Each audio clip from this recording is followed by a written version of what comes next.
হয় একাংশ বিষয়া কৰ্মচাৰী একাংশ চৰকাৰী বিষয়া কৰ্মচাৰীৰ যেন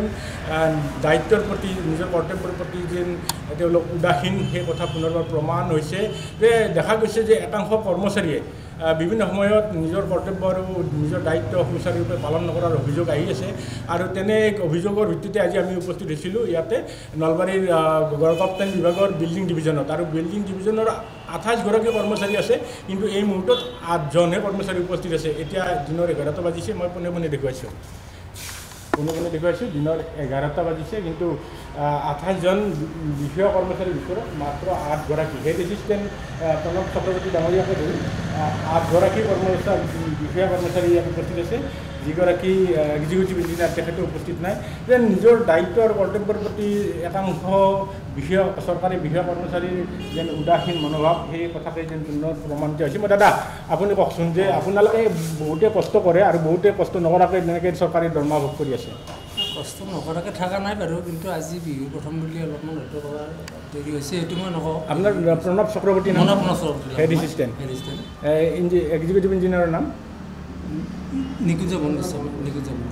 নিকুঞ্জ মোহন গোস্বামী আচ্ছা তেখেতে এতিয়ালৈকে আহিব নাই তেখেতে গুৱাহাটীৰ পৰা আহে তেখেতে এইটো বাহিৰে বাহিৰে কনষ্ট্ৰাকশ্যন আমাৰ কনষ্ট্ৰাকশ্যনবিলাক থাকে নচলি কনষ্ট্ৰাকশ্যন চাইডত এইটো সোমাব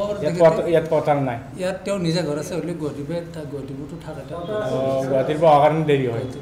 দেৰি নহয় আহে টাইমত কিন্তু হয়তো কেতিয়াবা কনষ্ট্ৰাকশ্যনৰ লগ বাহিৰে বাহিৰে চাই পেলাই আহে ইয়াত কৰ্মচাৰী কিমানজন আছে আপোনাৰ আমাৰ ইয়াত 28জন আছে কৰ্মচাৰী 28জন এই মুহূৰ্তত 8জনহে আছে 11টা বাজি এজনৰ আহি আছে এনেকৈ 11টা বাজি হৈছে নহয় কিন্তু আহে কিন্তু কৰ্মচাৰী আজি প্ৰথম বিহু খোলাৰ কাৰণে এইটো অলপ 2 দিন দেৰি হৈছে বিহু শেষ হোৱা নাই বিহু শেষ হৈছে বহুতে কষ্ট কৰে কিন্তু বহুতে সময়মতে নাহে কিন্তু বদনাম সকলোৰে হয় সেইটোতো আৰু হয় দেচোন সকলোৱে সমানে কাম সেইসকলক কি ক'ব যিসকলে পলমকৈ আহে নিজৰ কৰ্তব্য পালন নকৰে কৰ্তব্যটো নিজৰ পালন কৰিব লাগে সেইটো মই কওঁ কিন্তু আমাৰ ইয়াত সকলোৱে সেনেকুৱা নকৰে আহে প্ৰায় 10:30 বজাত এইখিনি উপস্থিত পাই দাদা আপুনি ইয়াতে কাম কৰে কি দায়িত্বত আছে আপুনি কম্পিউটাৰৰ ওপৰত নামটো আপোনাৰ গোবিন্দ কিমান বছৰ কাম কৰিলে ইয়াতে 20 বছৰ এতিয়া টাইমটো কিমান হৈছে এই 28জন কৰ্মচাৰীৰ ভিতৰত এতিয়া 8জনহে উপস্থিত আছে এই বিহু উপলক্ষে অলপ বিহু শেষ হোৱা নাই চাগে কিছুমানৰ দূৰৰ ঘৰটো স্বয়ং বিষয়াগৰাকীয়ে সময়মতে কাৰ্যালয়ত উপস্থিত হোৱা হেতুকে হয়তো তাৰে সুযোগ লৈছে একাংশই বহুতে সময়মতে আহে কষ্ট কৰে টাইমমতে চৰকাৰী ডিউটি পালন কৰে কিন্তু এতিয়ালৈকে বহুতে আহি পোৱা নাই বেয়া লাগেনে এনেকৈ বহুতে এনেকৈ ডিউটি কৰে আহে আজিতো দেৰি বিহু শেষ হোৱা নাই চাগে আৰু বহু সংখ্যক কৰ্মচাৰী বিষয়া কৰ্মচাৰী দাদা আপুনি এক মিনিট আপুনি কি দায়িত্বত আছে দাদা এনে কি দায়িত্বত আছে কৰ্মচাৰী আপুনি কি দায়িত্ব থাৰ্ড গ্ৰেড নামটো আপোনাৰ অকণ বৈশ্য বহুতে দেৰিকৈ আহে দেৰিকৈ মানে এলাই দেৰি নহয় আচলতে হয়তো বিহুৰ কাৰণে হয়তো কিছুমানে অলপমান জামো আছে আজিতো কাৰ্যালয় টাইমতে আহিব লাগিছিল নহয় আচলতে আমাৰ যিখিনি মানুহ আছে সেইখিনি মানুহ টাইমতে আহে কিন্তু কেতিয়া আহিব লাগে টাইমত আমি ধৰক 9:45 10টাৰ ভিতৰত আহি পাওঁ এতিয়া 11টা বাজিল আহি পোৱা নাই হয়তো আজি অলপমান দেৰি হৈছে 28গৰাকীৰ 20গৰাকী এতিয়ালৈকে আহিব নাই এজনে লিভ লৈছে বাকী 19গৰাকী আহিব নাই 15জন ছুটি আছে আহিব নাই পিছে আহি আছে আমাৰ এতিয়া এজন আহিলে আমাৰ মানুহখিনি ধৰক কিছুমান মানুহ চাইডত থাকে মেক্সিমাম মানে কি চহী কৰিব আহিব লাগে টাইমত তাৰপিছত আৰু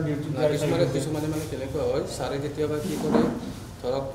মানে কি আহোঁতে বাহিৰে বাহিৰে চাইডটো চাহ পালি মই তাকে কৈছোঁ নিশ্চিতভাৱে আচলতে বহু নাহে 11 বজাত ছাৰ অকণমান বহু ইয়াত 28গৰাকী বিষয়া কৰ্মচাৰী আছে কিন্তু 8গৰাকীহে এতিয়ালৈকে উপস্থিত আছে সময় 11টা বাজিল হয় টাইমত আহি পাব লাগে 10টাতে আহিব লাগে এনে হয়তো বিহু বুলি অকণমান দেৰি হ'ব পাৰে তেনেকুৱা কিন্তু এনে আমাৰ কি জানে আহে আমাৰ তাৰমানে আমাৰ 10টাৰ পৰা যদিও মানে 5টালৈ আমাৰ কি হয় কেতিয়াবা ধৰক 6টা 7টালৈকে বাজি যায় কেতিয়াবা অকণমান দেৰি হয় জাম থাকে কিবা তেনেকুৱা হয় আৰু আপোনাৰো 11টা বাজিল তাৰমানে মোৰ দেৰি হ'ল মানে কি ধাৰাটো এই সাৰথি আছিলে সাৰথি তাৰ খবৰ লৈ পেলাই তাৰমানে গুচি আহিলোঁ মই তাৰমানে মিছেছে ঘৰলৈ গুচি গ'ল মই তাৰ খবৰটো লৈ পেলাই গুচি গ'লোঁ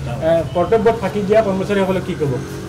আচলতে নাপায় কাৰণ কিয় নাপায় ধৰক কৰ্তব্যত ফাঁকি দিব নাপায় আমি এই ছাগলীটো কৰি ধৰক আমি পৰিয়াল মানে আমি কি পোহপাল দি আছোঁ ফেমিলি তেনেকুৱা ধৰণৰ গতিকে আমি সদায় কওঁ যে আপোনালোকে হেৰি নকৰিব ডিউটিটো ফাৰ্ষ্ট তাৰমানে প্ৰথম আমাৰ ডিউটিটোৱে বাকী কাম পিছত ছেকেণ্ডাৰী তাৰমানে প্ৰথম আমাৰ এইটোৱে ডিউটি কাৰণ আমাৰ এইখন ধৰ মানে কেনেকুৱা এইখন আমাৰ প্ৰথম ঘৰৰ নিচিনা তাৰমানে ফাৰ্ষ্ট ঘৰ যেনিবা এইখনৰ কাৰণে আমি পৰিয়ালটো চলাই থাকোঁ আমি গোটেই ল'ৰা ছোৱালী পঢ়াইছোঁ খানা পিনা খুৱাইছোঁ তেনেকুৱা বা নিজৰ ধৰক নিজক মানে চলাইছোঁ বচাইছোঁ তেনেকুৱা তাৰপিছতো সময়মতে ধৰক কেতিয়াবা 2-এজন দেখা যায় কিন্তু আমাৰ মেজৰিটি আহে 2-এটা কেতিয়াবা কৰে 2-এজন তেনেকুৱা আৰু মই দেখিছোঁ আচলতে কৰিব নাপায় আমি তেওঁলোকক সময়ে সময়ে কৈ থাকোঁ তাৰমানে যে আপোনালোক আহিব টাইমলি আহিব কিন্তু কাম নাথাকক লাগে এনেই বহি থাকিব নিশ্চিতভাৱে একাংশ বিষয়া কৰ্মচাৰী যেন চৰকাৰী দৰমহা ভোগ কৰি আছে আৰু তাৰপিছতো তেওঁলোকে যেন নিজৰ দায়িত্ব আৰু কৰ্তব্যৰ প্ৰতি উদাসীন মনোভাৱ দেখুৱাই তেওঁলোকে কৰ্তব্যত সময়মতে উপস্থিত নহয় তাকেই জ্বলন্ত প্ৰমাণ দেখুৱাইছোঁ আৰু নলবাৰীৰ গড়কাপ্তানি বিভাগৰ বিল্ডিং ডিভিজনত আচলতে এনে ঘটনা প্ৰায়ে শুনা যায় আৰু সেই কথা আজি আমি দেখুৱাইছোঁ 28গৰাকী কৰ্মচাৰীৰ ভিতৰত এতিয়ালৈকে 8গৰাকী আৰু এতিয়া 11 বাজি যোৱাৰ পিছত 12জন কৰ্মচাৰী উপস্থিত হৈছে এয়া বিচাৰ্যৰ বিষয় যিসকলে কৰ্তব্যত গাফিলতি কৰিছে তেওঁলোকে সময়মতে আহক